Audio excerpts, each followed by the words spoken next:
we had started doing questions or things related to paper 5. That was how do you find the order of a reaction. Uh, and I said that if you have a reaction like sodium carbonate with HCl reacting to produce NaCl and water, the first thing is how would you measure rate of a reaction? And I said that you don't have to technically measure rate of a reaction. You don't have to measure the change in concentration with respect to time because it's very difficult because the concentration changes very, very quickly. So it would be very hard to measure the change that's happening in the concentration of a reactant every 2 seconds or every 3 seconds. So what you do is you simply measure change with respect to time. And I told you that just like in a race, no one measures the speed of a runner. What they just do is that they set a mark. So in any reaction, you just find what this mark is, and this mark could be any mark. It could be what time it takes for 10 cm³ of carbon dioxide to be produced, or what time does it take for 2 grams of sodium carbonate to decrease in mass. So, or what time would it take for, if this is a solid, what time would it take for it to dissolve? So it could be a mark. It could be that could indicate that that's the end. Okay, you have a starting point, you start the reaction, and then you end the reaction at a particular predetermined, preset time. So your rate would then be inversely proportional to time because your change is fixed. So that was the first thing that we discussed.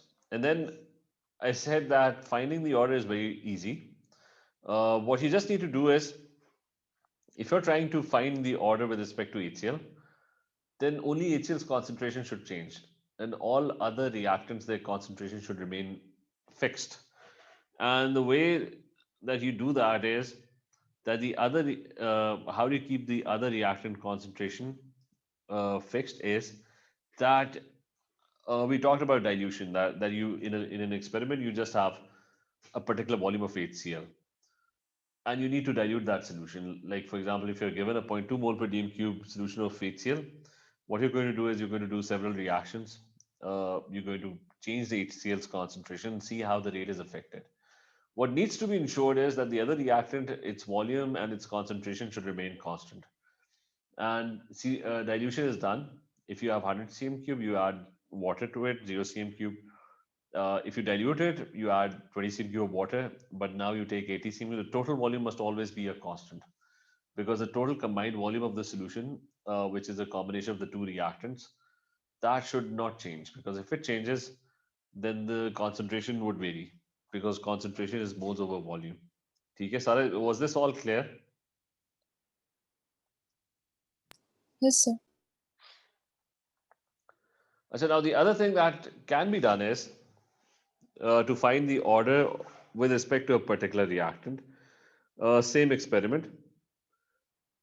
I mean, same. We need to identify how is the rate changing with respect to HCl's concentration. That's an unknown. And how is it changing with respect to sodium carbonate's concentration? Now, both orders are unknown, and I'm only investigating.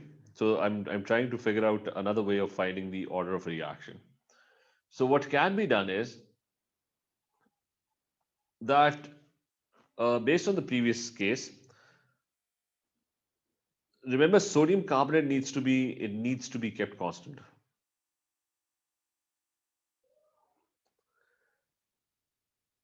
Okay, so if it's constant, then that means that your value of rate, is at the moment only dependent on HCl's concentration because that's the only value that you're changing. Okay, the table that we made over here, HCl's concentration was altering, but sodium carbonate's concentration pretty much remained exactly the same. Okay, so you're only investigating how would the rate be affected if you change HCl's concentration, and this question mark is the order of the reaction. And let's call that A. Now, what can be done is that if I take log on both sides, so if I take log over here of rate and log over here of HCl's concentration, what I'm going to get is log of rate would be proportional to A times log of HCl's concentration. Sarah, do you know this?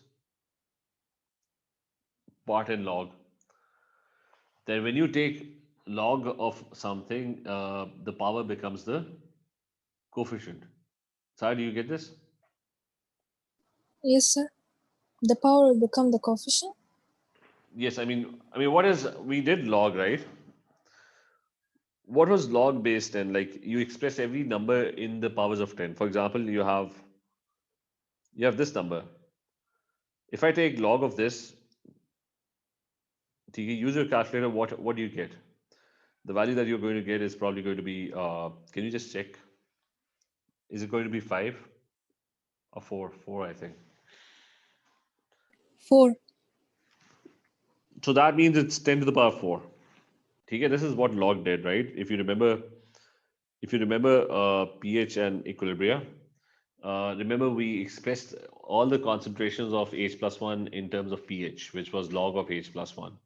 Why did we do that? Because it was easier to plot a graph. I mean, it's very hard to plot this value on a graph paper, 10,000, but it's very easy to plot this number on a graph paper. So, so what does log do? Log expresses any number in the powers of 10. Is that clear? Yes, sir. Achha, another thing about, I mean, so you know that log of 10,000 is 4. Remember, there are certain properties related to log. What would be the, similarly, tell me what is the log of 100? 100.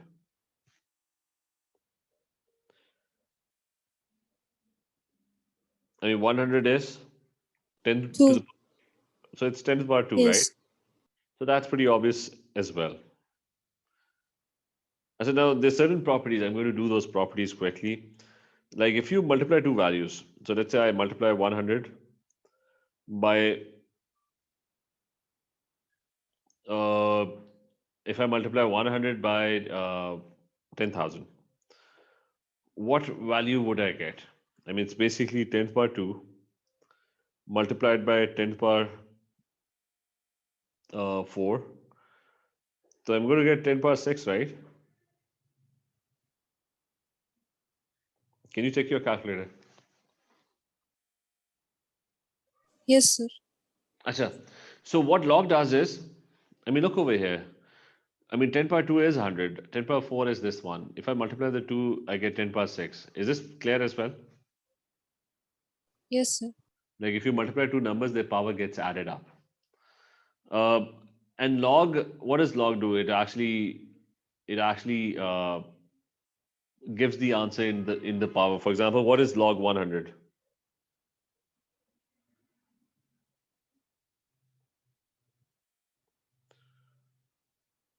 And what is log of 10,000? Can you tell me what that is? 10,000, sorry. Log of 100 is 2. Log of 10,000 is 4. And that gives me 6, right? Yes.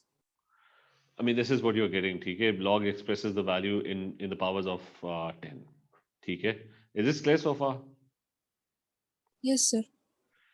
Achha, so can you do this on your calculator? Log of 100 times 10,000. Like what you're going to get.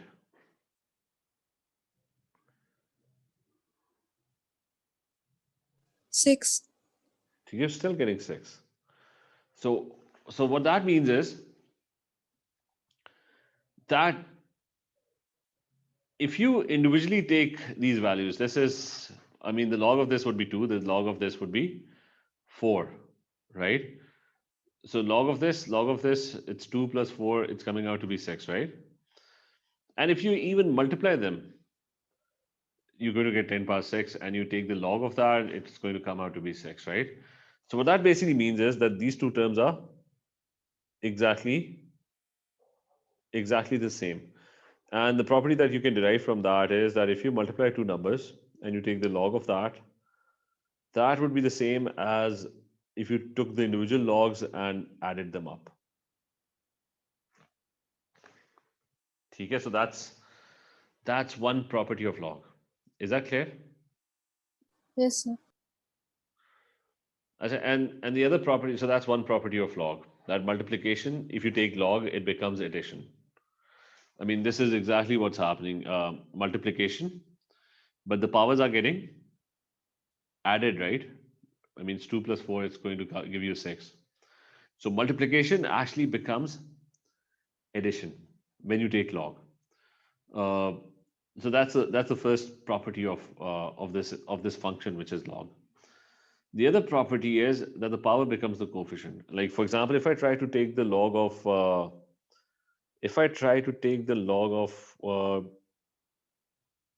10 to the power 20, right? And let's say I'm trying to take the log of this. Okay. The way this expression, I mean, what would log give me? Can you tell me what the value would be? Like it's 20.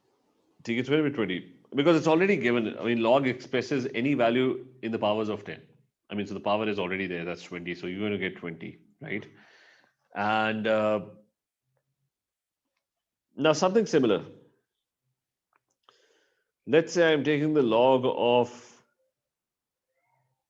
how can I write this? Let's say I'm taking the log of 200, not 200, just one second. Let's say I'm taking the log of, it's going to be 10, 10, 10. So let's make it, so anyways, this is coming out to be 20, right? The other way to write this expression, the same expression is that if you have 20 over here, get this 20 over here. So it's going to be 20 log of 10, right?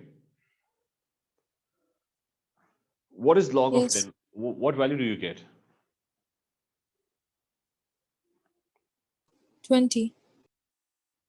Need log of 10. 1. See, but it's 10 to the power 1, right? So it's 20 times 1, so that you're still getting 20, right? So the thing is that the power actually becomes the coefficient I mean, it basically becomes the multiplicand when you try to take log.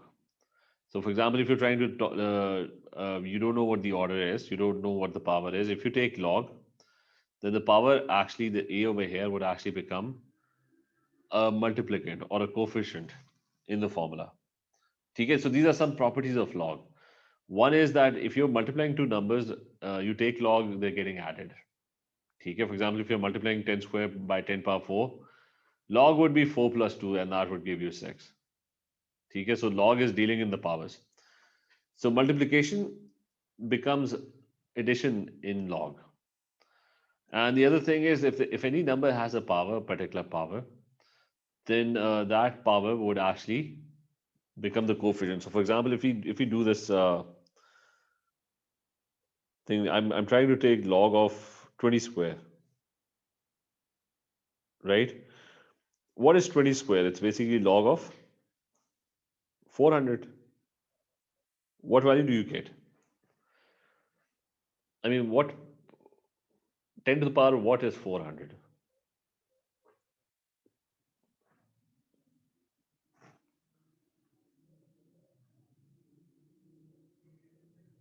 Sarah, did you calculate this log of 400? 2.60. 2 and ठीक है 2.60. Let's say 2.60. So that means 10 to the power 2.60 is actually 400. I mean, you can even check this out that if there's 10 to the power 2.60, uh, that would actually give you 400. Okay? But the other thing yes. is the same expression could actually be written as, I mean, you can take the 2 and multiply it over here. If you do that, it's going to be 2 log of 20. Can you try and calculate this log of 20 multiplied by 2?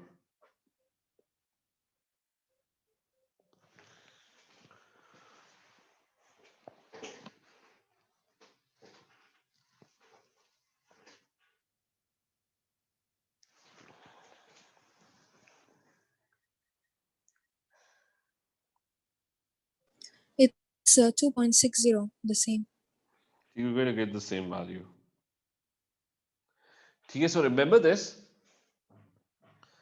that remember this that anything that if you're taking log and the power would actually become the coefficient when you take log, and whenever you're multiplying two things, if you take log and the log gets converted into addition, multiplication gets converted into addition when you take log. Okay, Sara, is this clear? Yes, sir. So I just wanted to get this out of the way because most people already study log in maths. Log simply expresses values in the powers of 10. And when you try to put those values in powers of 10, your multiplication and your exponents, they kind of change. So this is what I'm actually focusing on. That I want to find a rate's relationship with HCl's concentration. And I've kept sodium carbonate constant. Okay, sodium carbonate is a constant, so rate is not actually dependent on sodium carbonate. Rate is only being dependent on the HCl because that's the only thing that I'm changing over here in this particular table over here. So you have HCl's concentration. The order is unknown, and I'm calling it A. Okay, so I don't know what the power is. And what I'm going to do is I'm going to take the log on both sides. If I take the log of rate and log of HCl's concentration, the A becomes the coefficient. So it becomes log of rate is proportional to A log of HCl's concentration. Is this clear? Yes, sir. Okay, so this is what you're going to get. So now when you get this, you would notice that this equation looks like y is equal to mx. I mean, it looks like an equation of a straight line. Do you get this? I mean, you had two variables. You had rate and you had HCl's concentration. These were your two variables. I mean, you were changing HCl's concentration and the rate was being affected because you were changing HCl's concentration. But if you know a bit of physics, in physics, any line could be converted into a straight line, where m is going to be the gradient.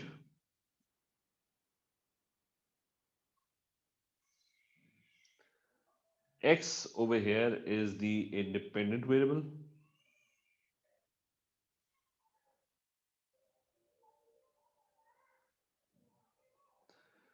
and y over here is the dependent variable.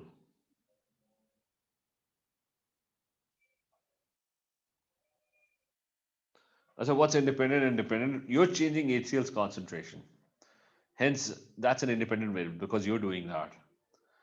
And the rate is going to be affected by HCl's concentration. So rate is depending on HCl's concentration. So that's why it's called the dependent variable. Sarah, is this part clear? Yes, sir. So what's y in your case? Y is the rate or log of rate.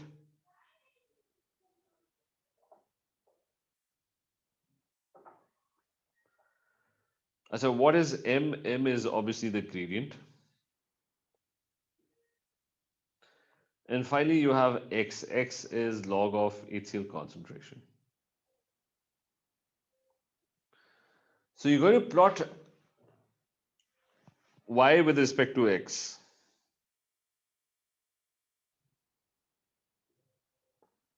on a piece of graph paper. Okay, this is what you're going to do.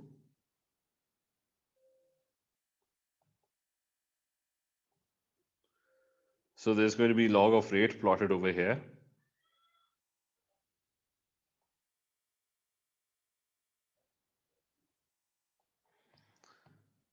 And log of HCl's concentration. This is the value that you're changing every time.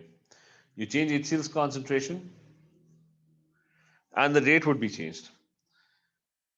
And basically you might be getting a straight line. This straight line, the gradient of this straight line is going to be called your order of the reaction. Because that is the That is the power that you got. I mean, A was the order of the reaction, right? When you took log, A became the coefficient, and the equation got converted into the form of y is equal to mx, which is the equation of a straight line. So y is going to be your rate or log of rate. X would be your log of HCl. So when you plot y versus x, this m would be the gradient, which is going to be A over here. It's going to be the order of the reaction. So how do you get this point? Yes, sir. So that's another way of finding the order of the reaction. That you plot HCl's concentration, but the log of it. And you see how the rate is affected. You plot the log of rate. Whatever the gradient that you're going to get is going to give you the order of the it's going to give you the order of the reaction. So this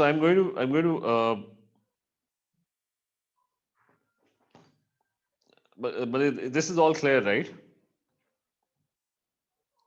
Yes, sir.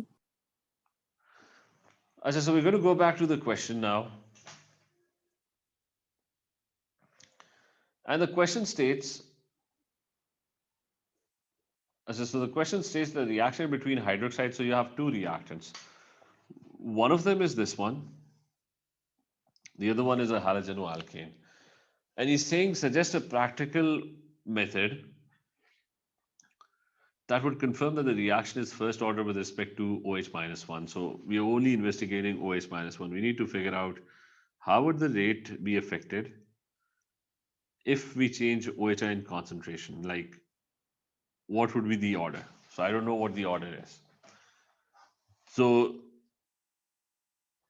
we need to confirm that it's first order. Your method should increase details of measurements that would be taken in order to calculate the rate of the reaction. So what are you going to do? You're going to vary OH ion concentration. Okay? Um, and you're going to measure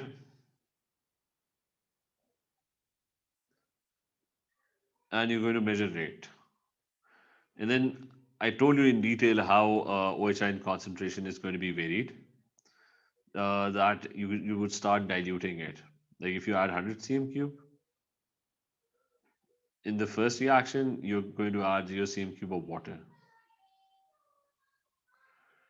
If you add 80 cm cube of HCl OH ions, you're going to add 20 cm cube of water so that the solution gets diluted. If it's 60 cm cube, you're going to add 40 cm cube, okay? And so on. So you're going to dilute the solution and you're going to measure rate, which is 1 over time.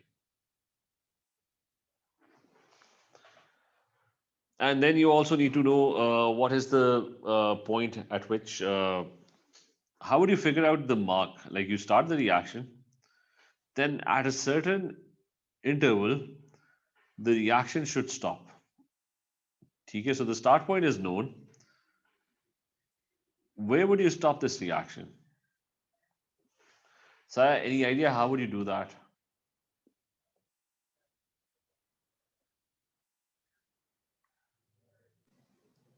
Stop the reaction. Like, When? what would be the? I mean, you remember the example of a 100-meter race. Like, you have to put a point somewhere to measure the time. I mean, that's the rate, right? When the color changes. In this case, I don't think there's going to be a color change because Okay. I think all of them are colorless. What you could do is, I mean, your starting pH could be the same. Nee, but since you're changing OH ion concentration, that would not be a possibility. How would you measure rate? That's a question.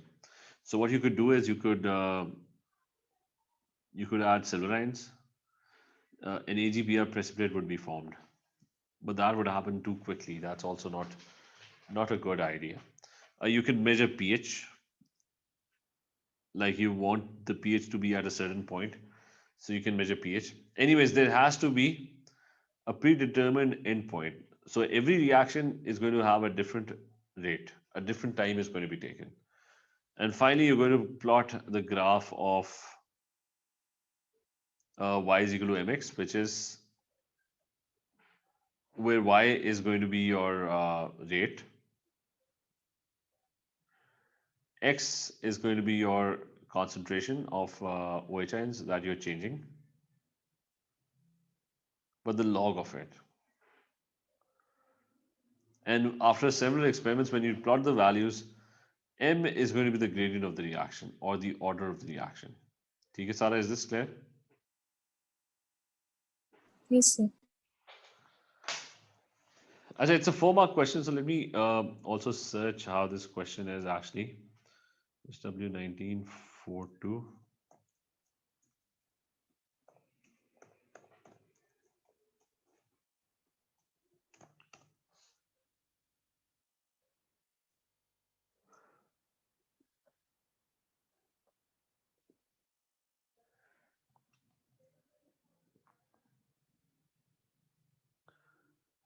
This is which question number? I think it's question number 2.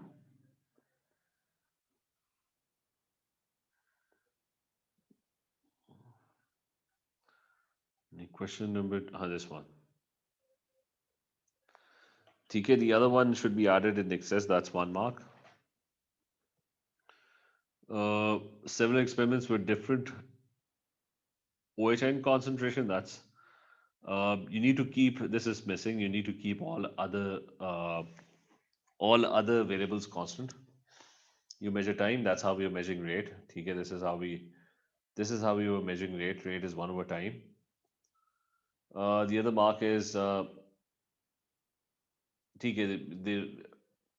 I mean you can measure the change or the concentration of OH ions by measuring pH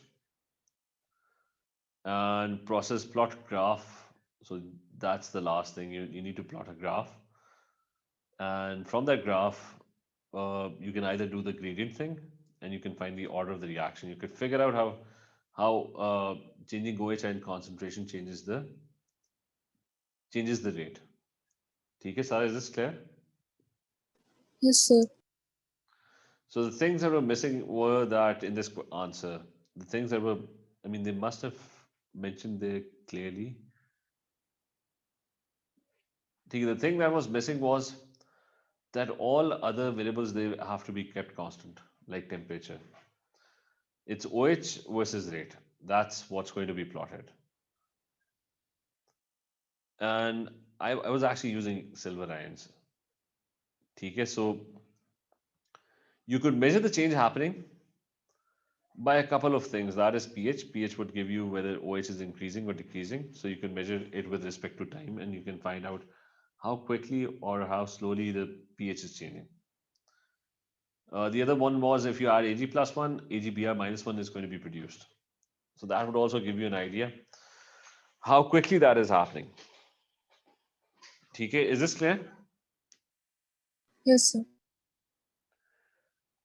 So next question is, so the hydrolysis of methyl, whatever, it's an ester, is first order with respect to and first order with respect to OH ion. So its rate would be dependent on both of these.